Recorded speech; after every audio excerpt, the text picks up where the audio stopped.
Assalamualaikum warahmatullahi wabarakatuh. Perkenalkan, nama saya Novia Kusmawardani dengan NIM 22190348. Di sini saya akan menjelaskan apa fungsi front linear, menjelaskan cara menerima tamu sesuai SOP, dan cara menangani tamu yang sedang komplain. Yuk kita simak videonya. Nah, yang pertama, apa sih fungsi dari front linear? Secara umum, front linear adalah jenis pekerjaan yang menemui atau melayani pelanggan secara langsung. Front linear biasanya dimiliki setiap perusahaan, terutama perbankan. Tugas front linear yaitu dapat memberikan informasi yang menjelaskan kepada pelanggan. Garis depan harus terlihat menarik dan sopan karena mencerminkan citra perusahaan tempat seorang front linear bekerja. Syarat menjadi front linear, yang pertama, memiliki penampilan yang menarik, yang kedua, bersikap ramah dan sopan, yang ketiga, memiliki mental yang kuat dalam menghadapi pelanggan, yang keempat, mampu mengendalikan emosi, yang kelima, mempunyai jiwa sosial yang tinggi, yang keenam, memiliki kemampuan komunikasi yang baik, yang ketujuh, cekatan dan sigap. Beberapa hal yang diharapkan oleh seorang tamu bila berkunjung di suatu kantor. Yang pertama, pasti ingin bertemu langsung dengan orang yang dimaksud. Yang kedua, bertemu dengan orang yang mengerti masalah dan bila perlu, orang yang tepat mewakili menyelesaikan permasalahan yang dibawanya. Yang ketiga, tidak perlu menunggu lama. Yang keempat, bila seorang tamu harus menunggu lama, bisa merasa nyaman dengan pelayanan atau perlakuan yang baik dan sopan dari penerima tamu. Yang kelima, ada tidak dipimpong ke sana kemari. Yang keenam, diberi kepastian mendapat keterangan yang dimaksud. Bila harus kembali, kapan waktunya. Yang terakhir, mendapatkan sambutan yang ramah dan profesional walaupun hanya mengantar surat. Namun, keinginan tamu ini tidak selamanya dapat dipenuhi, terutama bila tamu datang tanpa perjanjian. Sekretarislah yang seharusnya berfungsi sebagai penyaringan dari semua tamu yang datang. Hal-hal yang harus diperhatikan dalam melayani tamu. Yang pertama, berpenampilan rapi, bersih, dan segar. Yang kedua, berperilaku sopan dan ramah. Yang ketiga, ekspresi wajah yang hangat namun meyakinkan. Yang keempat, menghafal nama tamu. Yang kelima, senang bergaul. Yang keenam, menjadi pendengar yang baik. Yang ketujuh, menjaga sikap tubuh agar tidak melakukan kebiasaan jelek. Yang kedelapan, berperilaku sopan dan hormat kepada tamu. Yang kesembilan, penuh semangat kerja. Yang kesepuluh, pakailah nada suara yang enak dan jelas. Yang kesebelas, senantiasa bersikap tenang. Dan terakhir, menangani tamu yang komplain dengan profesional. Nah, selanjutnya cara penerimaan tamu.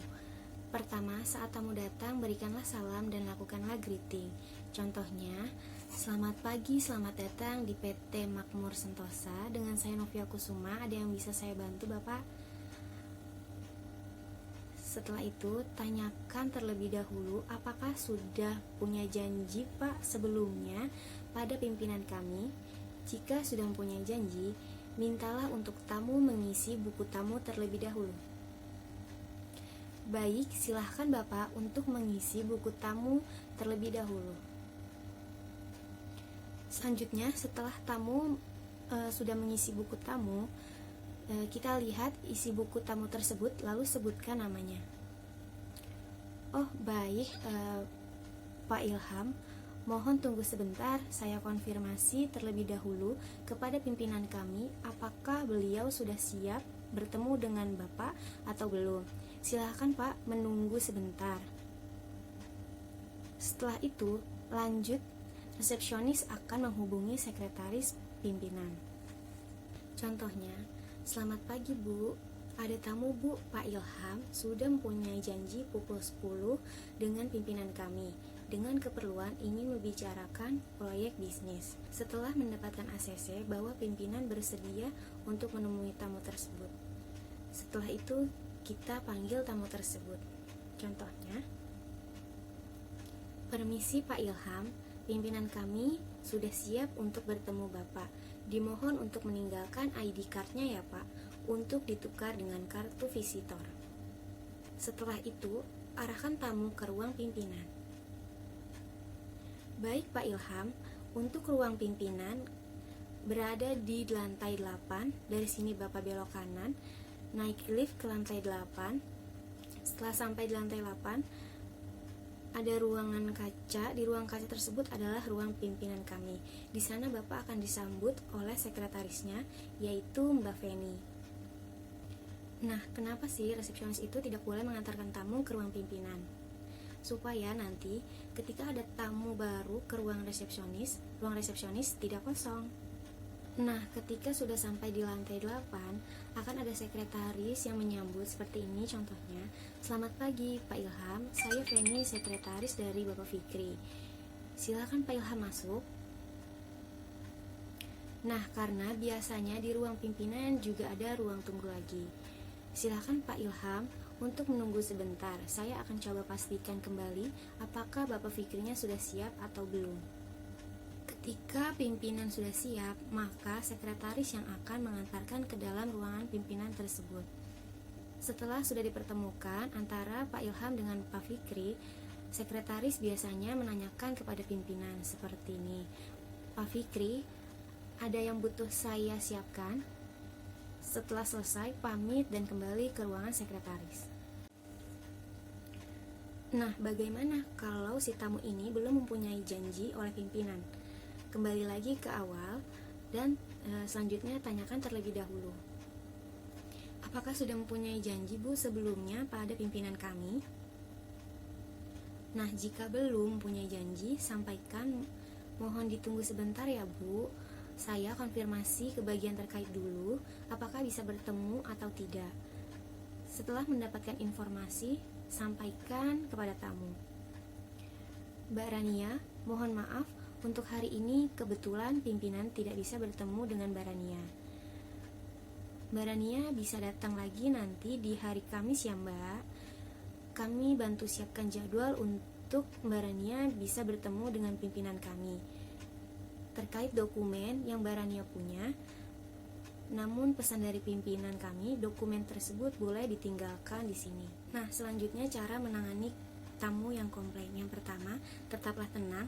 Yang kedua, memberikan kesempatan pelanggan untuk menyatakan keluhannya. Yang ketiga, memberikan pelanggan perhatian penuh, dengarkan dengan seksama.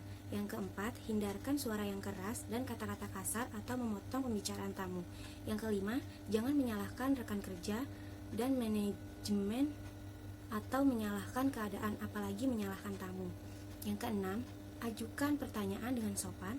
Yang ketujuh, membenarkan masalah. Jangan berdebat dan jangan mengatakan tidak setuju. Yang kedelapan, meminta maaf atas kejadian yang tidak menyenangkan yang dialami. Yang kesembilan, menerima keluhan dengan penuh perhatian. Yang kesepuluh, tunjukkan kepada tamu bahwa kita siap menindaklanjuti permintaannya atau meminta kejelasan dari atasan. Yang kesebelas, menyelesaikan keluhan dengan cepat dan tepat. Yang ke-12, kembalilah kepada tamu setelah selesai melakukan sesuatu, baik berhasil atau gagal. Dan yang terakhir, ucapkan terima kasih kepada tamu karena kritik membangun yang telah diberikan, dan meminta maaf sekali lagi.